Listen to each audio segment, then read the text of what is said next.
Et l'invité ce matin, Clémence Guettet, députée du Val-de-Marne et vice-présidente du groupe LFI à l'Assemblée nationale. Bonjour Clémence Guettet. Bonjour. Retraite, budget, vie chère, des remboursements pour les arrêts de travail par visio, l'énergie, les éoliennes, Julien Bayou qui dénonce une instrumentalisation politique, mais aussi le combat des femmes en Iran ou encore la victoire de Mélanie en Italie. Autant de questions que nous allons essayer d'aborder. Commençons donc par les finances, parce que tout le monde s'en préoccupe avec des fins de mois difficiles. Elisabeth Borne a présenté hier les grandes lignes du budget avec le maintien du bouclier tarifaire sur l'énergie. Selon Bruno Le Maire, personne n'est oublié dans ce budget avec des aides ciblées. Quelle est votre perception ? Alors c'est un budget qu'on nous vend comme un budget de protection des Français et des Françaises. Il va y avoir une crise inflationniste qui se poursuit avec des hausses qui vont pouvoir aller jusqu'à 15%. Les gens vont être étranglés au niveau du portefeuille et dans leur vie quotidienne. Ils le sont déjà et ça va pas s'arranger. Au mois de janvier, ce sera encore pire quand certaines mesures arriveront à échéance. Je crois que les seuls qui sont protégés dans ce budget, ce sont les profiteurs de crise, parce que c'est cette occasion aussi, le budget, discuter de comment on récupère de l'argent et comment on introduit un peu de justice sociale dans un tel budget. On nous dit on ne pourra pas financer de dépenses supplémentaires qui ne seraient pas financées à l'euro près.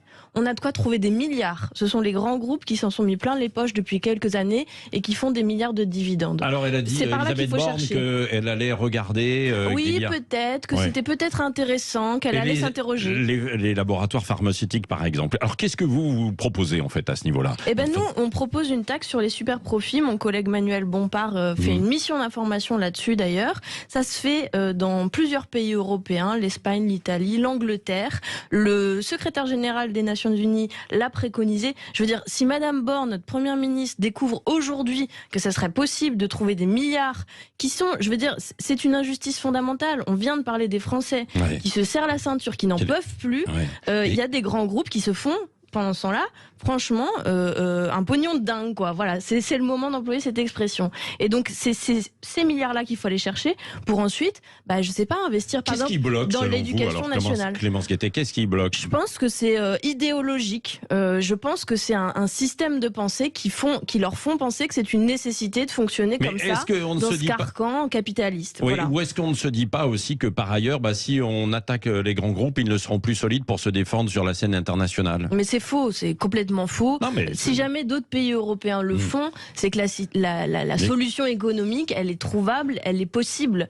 Et je veux dire, ce sont de grands groupes qui disent eux-mêmes qu'ils ont fait du profit. Je veux dire, il faut absolument passer à plus de justice sur le plan social, parce que sinon là, ça va craquer. J'en profite peut-être pour dire que nous organisons une marche. Alors le 16 octobre. Voilà, c'est ça. Contre la vie chère. Contre la vie chère, contre l'injustice climatique, parce que ce sont deux piliers qui marchent ensemble. C'est un monde qu'on ne supporte plus dans l'état dans lequel il est. Et donc on invite les gens à venir marcher à Paris avec nous pour dire stop, en fait. C'est pas possible d'aller plus loin. Je lirai d'ailleurs ce sujet, peut-être on en parle juste après, mais à la question de la réforme des retraites. Oui, on va en parler. C'est aussi dans le budget. Mais alors juste sur puisque cette marche contre la vie chère le 16 octobre, quelles sont les solutions que vous proposez ? Parce que c'est une marche aussi pour dénoncer, bien sûr, les choses, mais aussi pour proposer à côté, quoi. C'est quoi ? Alors, vous avez parlé des super profits à l'instant, il y a d'autres choses sur la table, potentiellement ? Bien sûr, oui, ça fait des mois qu'on propose des solutions qui sont des solutions qui sont faciles à mettre en œuvre. Évidemment, je vous ai parlé de la taxe sur les super profits, ça c'est pour récupérer de l'argent. Et puis ensuite, on peut penser à bloquer les prix des produits. Voilà, les gens ne peuvent plus se payer de l'huile, de la farine. Voilà, il faut bloquer les prix des produits de première nécessité. Vous avez fait une liste déjà de produits. On avait beaucoup travaillé sur la question, sur l'alimentation, mais c'est possible de le faire aussi sur l'énergie.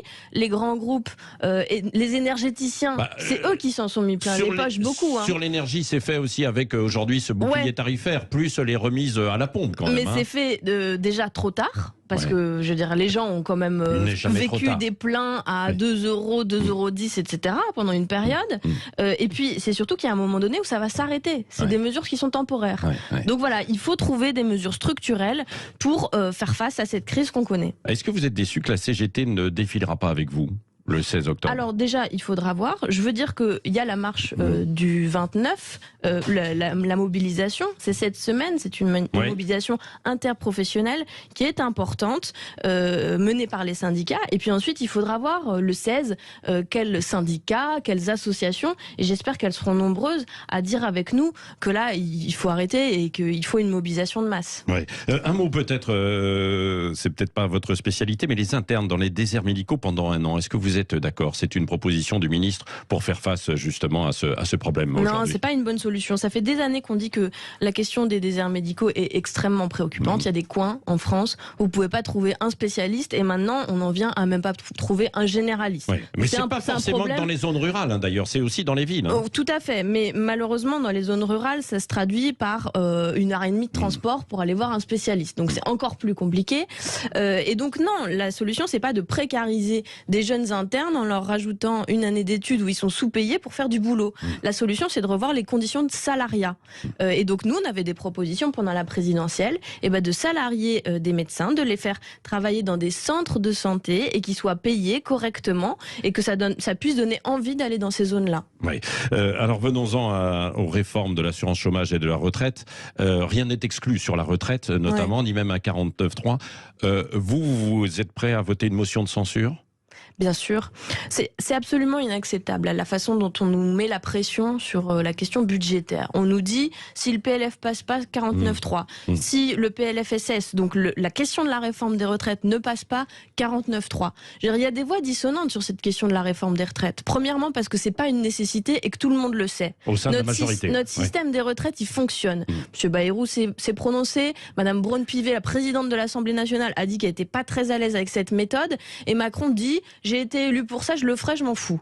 Sauf que 70% des Français sont opposés à cette réforme des retraites. Il y en a 19% qui disent je me mobiliserai si jamais il y a une réforme des retraites parce qu'on y est attaché. Non, on veut pas bosser jusqu'à 65 ans, que les conditions de santé se dégradent et que ce soit les plus pauvres, in fine, qui payent. Il y en a qui peuvent travailler jusqu'à 65 ans. Ça dépend des métiers.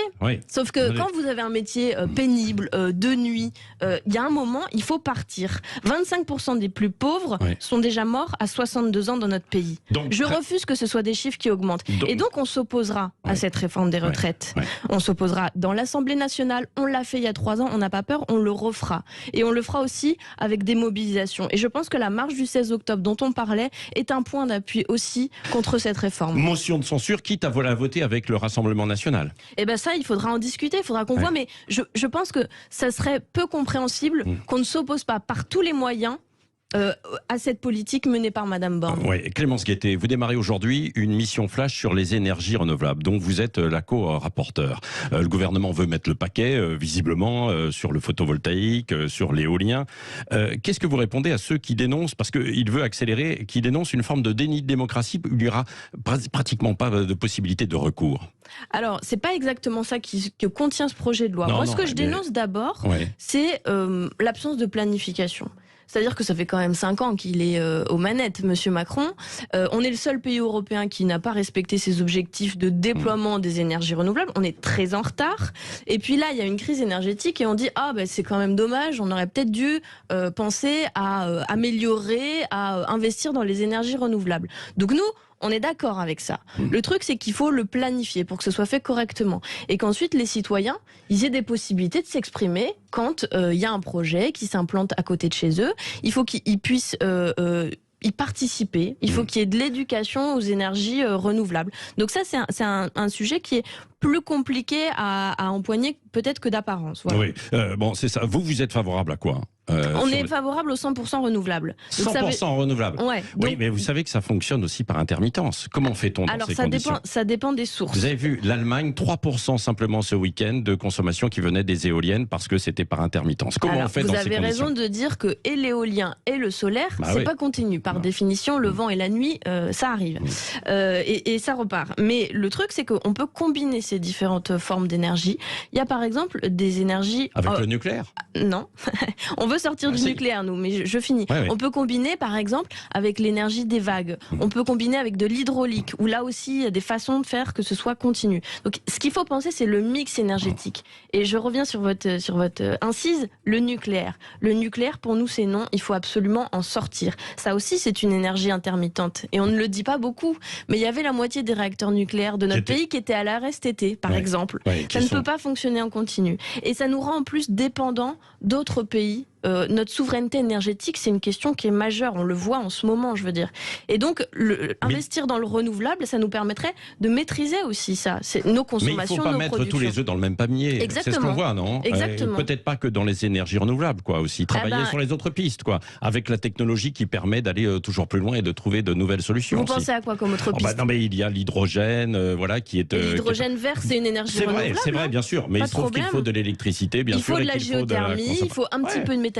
C'est un mix énergétique. Bon, donc vous commencez cette mission flash avec des conclusions qui seront rendues quand? Qui seront rendues début novembre, parce qu'ensuite on examine ce projet de loi. Oui, Clémence Guettet, Julien Bayou dénonce ce matin une instrumentalisation politique avec sa mise en retrait après simplement des accusations relayées par Sandrine Rousseau de problèmes privés en fait avec son ex-compagne. Que pensez-vous? Quel est votre regard sur cette histoire, sur cette affaire? C'est une procédure qui est en cours et qui est interne à Europe Écologie Les Verts. Donc moi, je n'ai pas d'informations là-dessus et je m'abstiendrai de commenter. Ce que je veux dire quand même, c'est que les violences faites aux femmes, les violences sexistes et sexuelles sont inacceptables dans tous les cas. Et que en tant qu'organisation de gauche, je pense à Europe Écologie Les Verts, mais à nous aussi, on n'accepte pas ces violences et on doit dire très fortement aux victimes qu'elles seront entendues au sein de nos organisations et qu'ensuite, une réponse politique sera apportée. Parce que nous ne sommes pas la justice, nous ne sommes pas la police, d'accord. Nous avons des responsabilités politiques et je crois que depuis 2 semaines et même depuis plus longtemps en réalité aussi, nous montrons que nous sommes responsables sur ces questions et que quand il y a un souci, eh ben on agit. Voilà, on doit prendre une sanction. Sauf que dans le cas de Tahabouaf, vous disiez oui, c'est l'extrême droite qui s'agite quoi. Avant évidemment, il n'y a pas eu de décision politique sur Tahabouaf. Si, bien sûr, mais dans un premier temps, vous disiez que c'était de l'extrême droite. Quand on n'avait aucune information, oui. Dans le cas de Julien Bayou, quand même, c'est une affaire complètement privée et là, il n'y a pas de violence physique a priori. Il y a une dispute, etc. On ne sait pas précisément. On ne sait pas. Mettre tout ça sur la place publique, comme le fait Sandrine Rousseau, est-ce que ce n'est pas terrible? C'est un tribunal médiatique sans que Julien Bayou ne puisse véritablement se défendre. Est-ce que là, on va pas trop loin? À partir du moment où on mettra n'importe quelle affaire sur la place publique, même s'il n'y a rien derrière, tant pis, la personne est condamnée? Ni vous ni moi, nous savons ce qu'il y a derrière. Voilà, donc c'est ça déjà le principe de base. Ensuite, c'est... on est des organisations politiques. Donc ce qu'on attend de nous, c'est des réactions politiques. La façon de traiter ça, c'est de mettre en place des cellules qui écoutent les femmes victimes et qui prennent ensuite des sanctions éventuelles. Et ben Europe Écologie Les Verts, comme nous, on est doté de ce type de cellules, contrairement à l'ensemble des autres partis politiques dans lesquels il y a des problèmes. Je vous le dis quand même, parce que on a beaucoup parlé de nous. Mais enfin, je veux dire, mais on a parlé aussi des autres à un moment donné aussi, bien sûr. Parce que ces violences, elles sont structurelles. Elles touchent tout le monde. C'est pas ni de droite ni de gauche, ça touche tout le monde. Donc il faut réagir par là. Après, est-ce que ces cellules-là, est-ce que tout ça est perfectible? Est-ce qu'on peut faire mieux?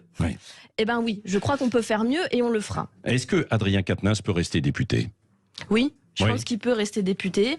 On a eu des premières discussions évidemment au groupe parlementaire. Je pense que sa mise en retrait en tant que coordinateur du premier mouvement politique d'opposition de ce pays, ça n'est pas un fait anodin. C'était un fait nécessaire parce que les violences sont inacceptables, je le redis, et parce que les victimes doivent être entendues. Mais on ne sait pas précisément aussi dans son histoire ce qui s'est passé. On ne connaît pas toute l'histoire. Vous le savez, vous? Non, mais parce que on est... Vous discutez avec Adrien Quatennens? Qu'est-ce qu'il vous dit? Il est dans quel état psychologique, Adrien Quatennens, aujourd'hui? Alors, on discute avec Adrien Quatennens parce que c'est un camarade, mais ça c'est un sujet, j'ai envie de dire, c'est sans doute pas pour ça que vous m'interrogez ce matin. Non. Je crois que ce dont on doit parler, c'est de la question des violences, de manière générale, au-delà des cas individuels. et de quelle réponse on y apporte. Et ben là, je crois que on peut dire ce qu'on veut, mais la réponse qu'on y a apportée n'a pas été anecdotique, a été importante et a été extrêmement rapide. Oui. Clémence Guettet, il nous reste 1 minute pour une question à propos de l'Iran et ce qui s'est passé avec Mahsa Amini. Dans votre communiqué de soutien aux Iraniennes, vous dites qu'elles doivent disposer librement de leur corps. C'est pas ça en fait l'histoire, c'est plutôt par rapport en fait au voile, non ? La question, je crois, bon déjà ces événements ils sont extrêmement, j'ai envie de dire, émouvants, choquants. Parce que voilà, il y a de la violence qui est énorme. La question qui est en jeu, c'est celle de la dignité d'un peuple, en fait, des femmes en particulier, en Iran, et de la dignité... Qui ne voudraient pas forcément avoir le voile. Voilà, exactement. Et qui veulent avoir le droit de choisir, surtout. Et ça, c'est l'important. Et d'un peuple et de la jeunesse qui se mobilise. Donc je crois qu'on a beaucoup de leçons politiques à tirer de ce qui se passe en Iran. Et la première chose à faire, c'est de leur apporter notre soutien. Vous avez manifesté samedi dernier ? Non, moi je n'y étais pas samedi, mais évidemment... Pourquoi ? D'habitude, vous allez manifester régulièrement, Clémence Guettet. J'ai pris un jour de repos, j'ai manifesté dimanche avec les jeunes pour le climat, donc voilà. Mais on soutient ces manifestations, et puis par contre on dénonce le fait que, voilà, le gouvernement français, franchement, évitons de réprimer avec des gaz lacrymaux ce type de manifestation, ça a choqué beaucoup de monde, je crois. Merci Clémence Guettet, vice-présidente du groupe LFI à l'Assemblée nationale, qui était l'invitée ce matin de Sud Radio. Merci.